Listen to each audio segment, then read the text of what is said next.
Assalamualaikum warahmatullahi wabarakatuh.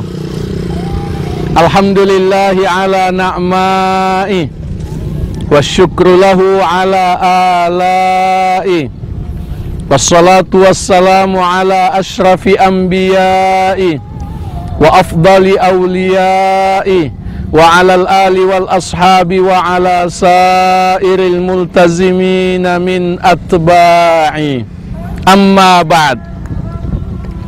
Pemirsa Selebes TV kaum muslimin yang kami doakan, semoga kita semua senantiasa dirahmati oleh Allah Subhanahu wa taala. Renungan motivatif kita kali ini berjudul Kita Semua Membutuhkan Allah. Sesungguhnya kalau kita memikirkan hakikat kehidupan kita, hakikat kehadiran kita di dunia ini, hakikat kepribadian kita semua, sesungguhnya kita akan sampai pada satu di antara sekian banyak kesimpulan, yaitu bahwa kita semua membutuhkan Allah Subhanahu wa ta'ala.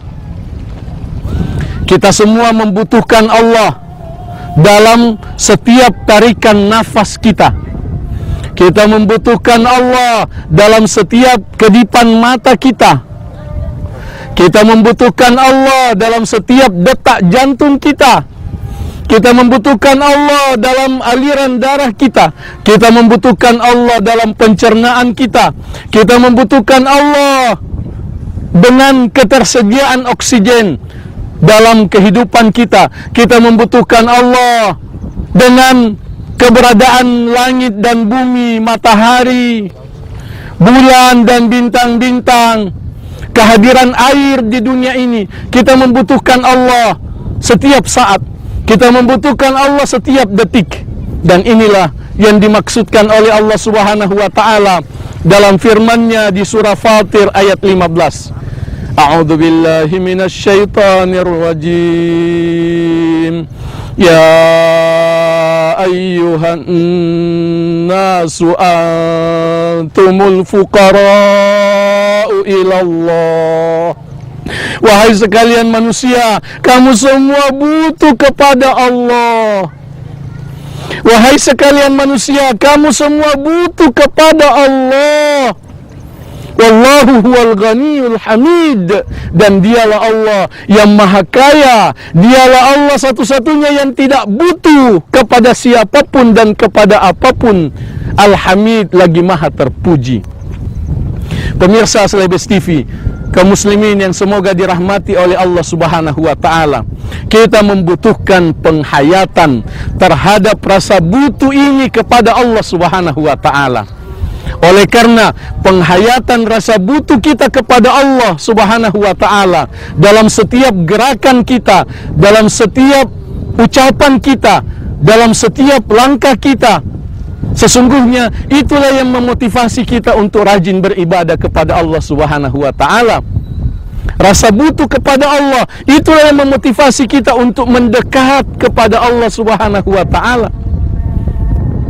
Sebab sesungguhnya penyebab kemalasan beribadah, penyebab kemalasan beribadah, penyebab kerendahan akhlak, penyebab kedurhakaan kepada Allah Subhanahu wa ta'ala ialah karena belum menghayati rasa butuh kepada Allah Subhanahu wa ta'ala.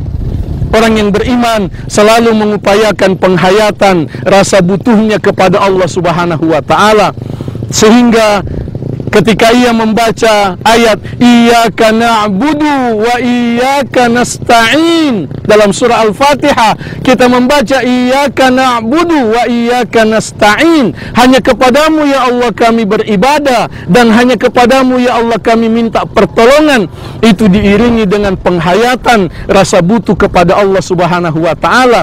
Kita menghayati rasa butuh kita kepada Allah pada setiap salat kita, pada setiap ruku kita, setiap sujud kita, setiap doa kita, ke setiap zikir kita. Kita menghayati rasa butuh kita kepada Allah Subhanahu wa ta'ala.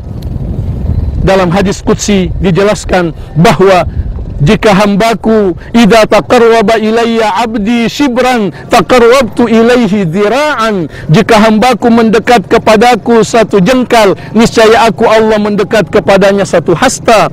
Wa in taqarraba ilayya 'abdi dhira'an taqarrabtu ilaihi ba'an, jika hambaku mendekat kepadaku satu hasta, niscaya aku Allah mendekat kepadanya satu depa.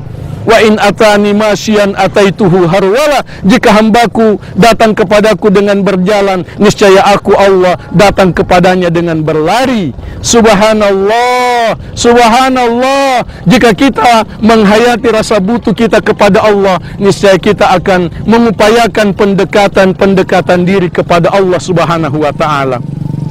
Pemirsa, marilah kita mengupayakan penghayatan rasa butuh kepada Allah. Semoga Allah Subhanahu wa taala senantiasa mengilhamkan kebaikan kepada kita, mengilhamkan pendekatan diri kepada Allah Subhanahu wa taala, agar kita menjadi hamba-hambanya yang terpimpin. Allahumma habbib ilainal iman wa zayyinhu fi qulubina wa karrih ilainal kufra wal fusuqa wal isyan waj'alna minar rasyidin. Allahumma amin. Terima kasih pemirsa yang budiman. Wassalamualaikum warahmatullahi wabarakatuh.